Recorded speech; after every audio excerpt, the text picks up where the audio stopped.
Got a quick little project I want to do for this Jeep. So come around, show you. So working on this, and I'm just kind of cleaning up the engine bay a little bit, and it's got electric fuel pump. Somebody left the manual fuel pump on, so I want it blocked off. So we're just gonna, you can buy block off plate for whatever, $6. I can have it here tomorrow from Amazon, you know, piece of cake. But it's a really easy project. You know, it's easy to fab one up. And I know people, you hear the word fabricator and you think, you know, obviously there are fabricators that do amazing things and just do anything out of anything. And I'm not that guy, but I can make a block off plate. So I just wanted to show you. So we're gonna make one. I'll try to film what I can, but I just want to show you. All together, I haven't really done the math on it, but basically you can get metal on Facebook Marketplace. Like, people all the time, I see ads like, hey, just come pick this up. So this is probably something I picked up. I have a bunch of stuff over here just leaning up. I've got stuff behind my shop. And I bet I paid, altogether, I bet I paid $30 tops for everything I have out here. Because either somebody was throwing away something they made, or like whatever. I've got some old sheet metal that somebody bought and didn't need the rest of it. These deals over here were racks that oil company had built for pipe, and then they moved and they didn't want the stuff and they had to get rid of it. So instead of paying somebody to get it, they put an ad in there and said, hey, if you want it, come get it. So I came and cut it up so I can get it home, and I've been building stuff on it for years. But anyway, so all you need, I got this little piece of metal that probably came off another sheet that I got for nothing. So you can see it's not super thick. It's like whatever that is, little, maybe 1/8 inch. And all I did was pulled the gasket off. The gasket was still on there, so I used it as a template. So just put that on there and trace it. And when I'm saying you can do this cheap, I mean like dirt cheap. Like these aren't very expensive. It's a silver streak pencil. So you're supposed to use this when you weld, and it marks good on metal. Honestly, I don't think it works that great. These work really good. These little cheapy mechanical pencils. So as long as you can see that line, then you have a template to cut. And so all we're going to use is that, mark it. We need a hole punch. You know, this, or not a hole punch, but it's a center punch. So we're going to mark where we need to drill out the holes for the 2 bolts. That's $3 at Harbor Freight.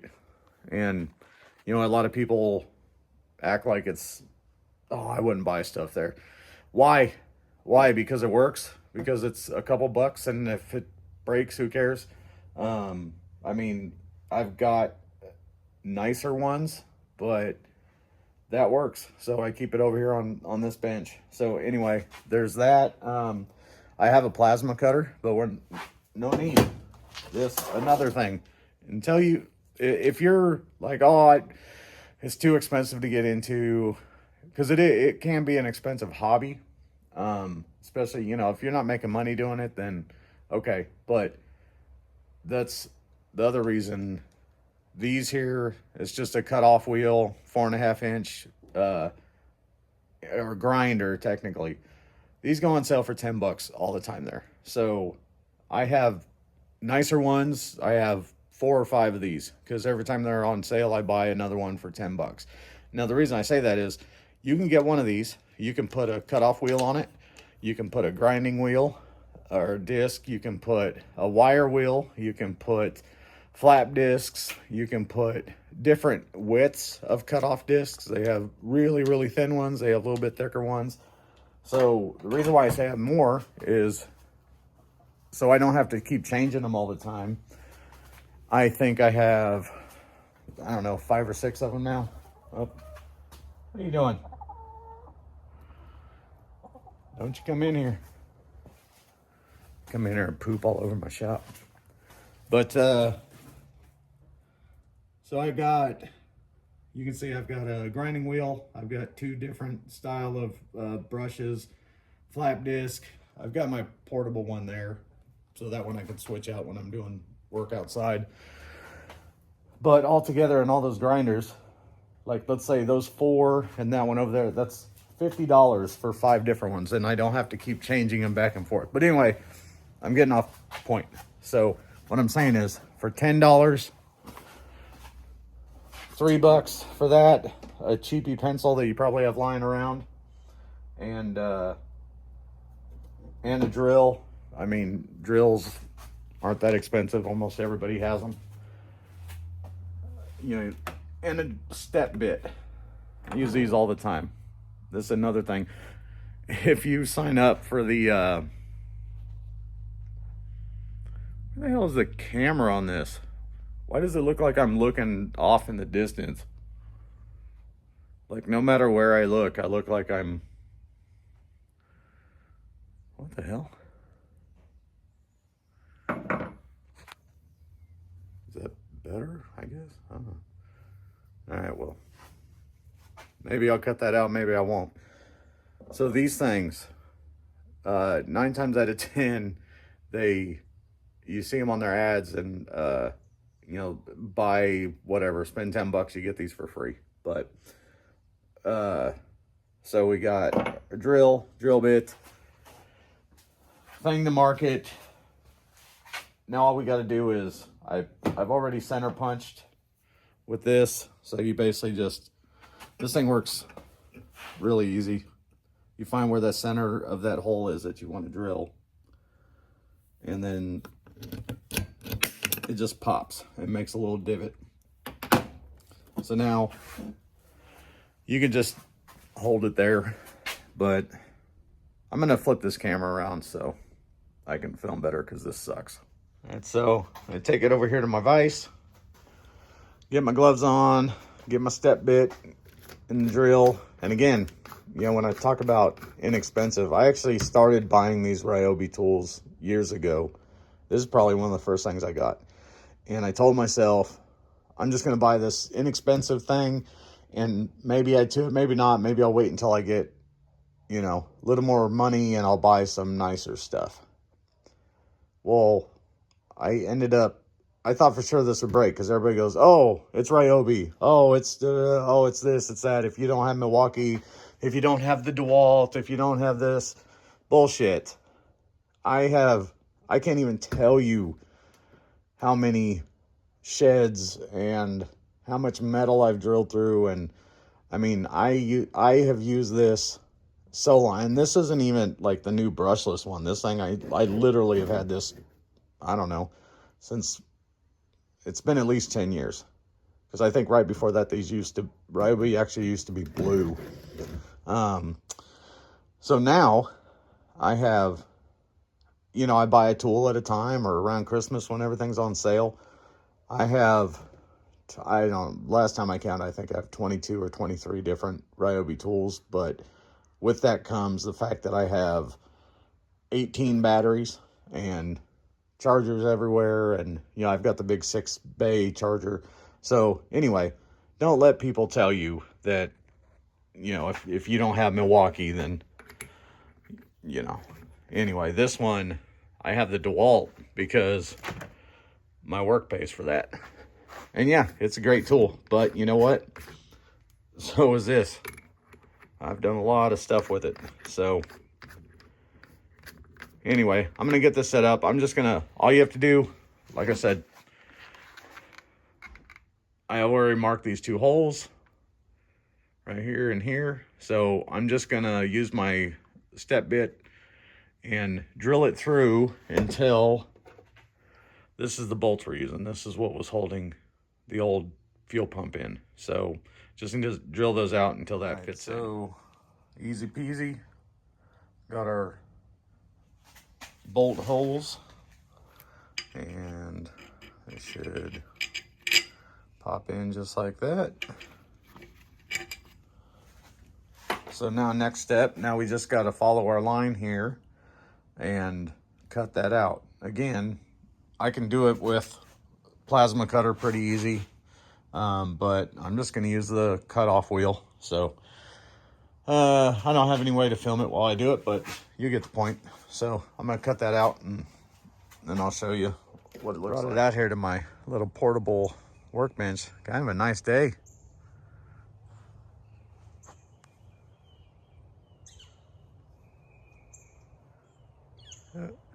Where the chickens go? Oh yeah, they're out there. We let them just roam around here in the afternoon. But anyway, back to this. So I just got that cut out, just kind of rough cut, you know, no big deal.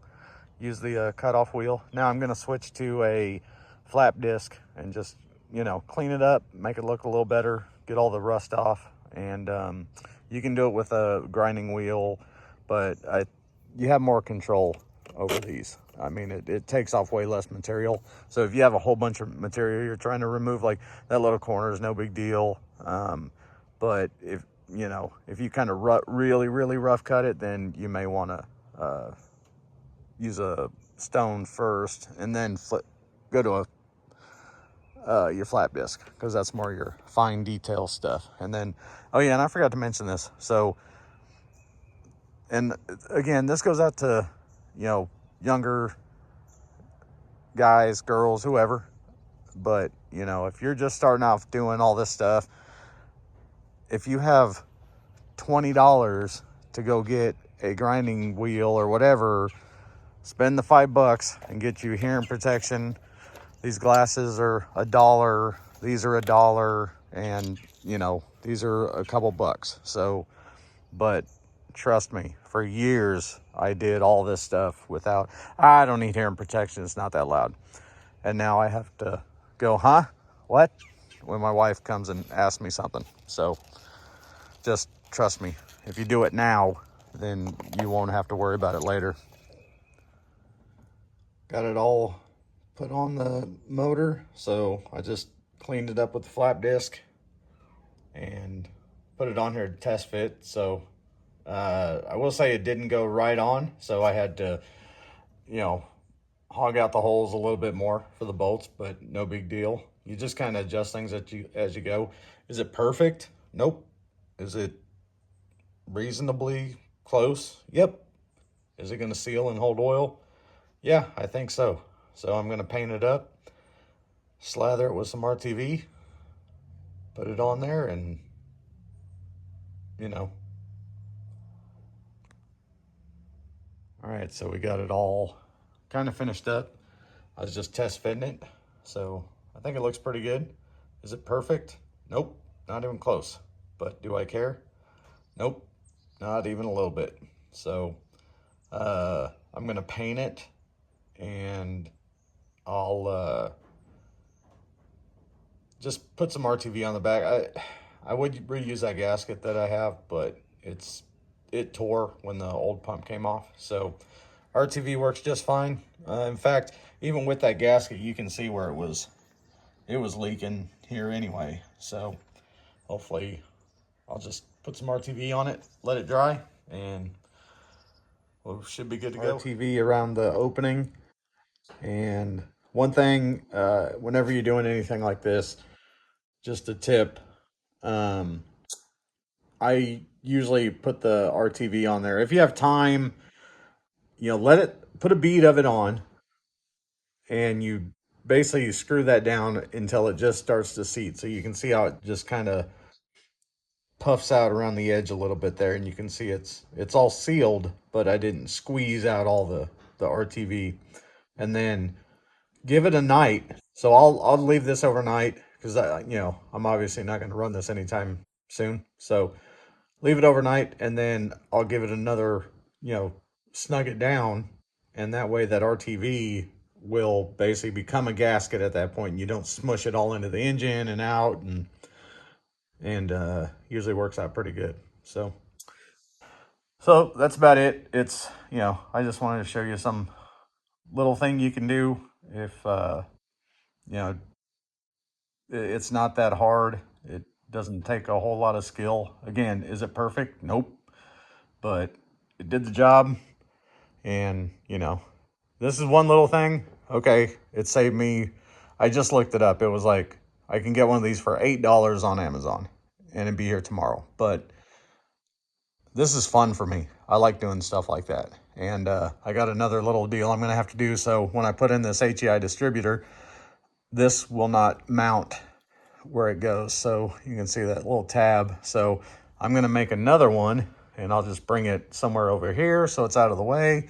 And I'll just cut this off and use another mounting hole and make another mounting bracket so this doesn't bounce out and fall out. But, little stuff like that, it really comes in handy. It's not that hard. And the more you do, the more you can do. So, you spend a little bit of time. So these I made the other day.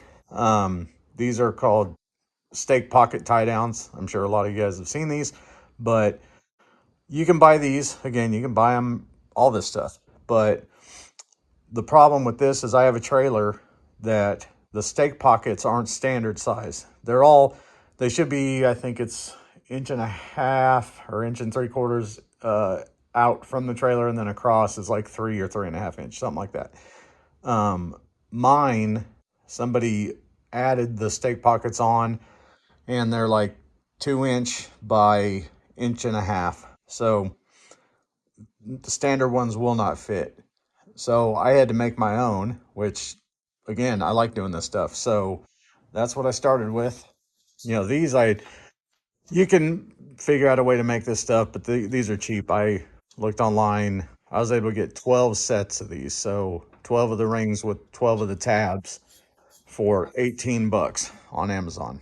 And I had this bar stock lying around, but even that, I can buy a whole, you know, I can buy an 8 foot stick of that for 20 bucks. This was off of some other project I had. So I even made the pin, uh, the shaft here, welded that on. So, and these again, and I got enough material here, probably, again, I can make 12 because I have 12 of those, but I have enough of this to where I can at least do two more. So I'm going to end up making all four of these, and, for a total of really 18 bucks because I had the stuff lying around, but let's call it 25. For a set of four of these on Amazon that are the standard size that wouldn't even fit, are for a decent set's $80. So, it's just stuff like that. And, but again, it's, it's stuff I like to do.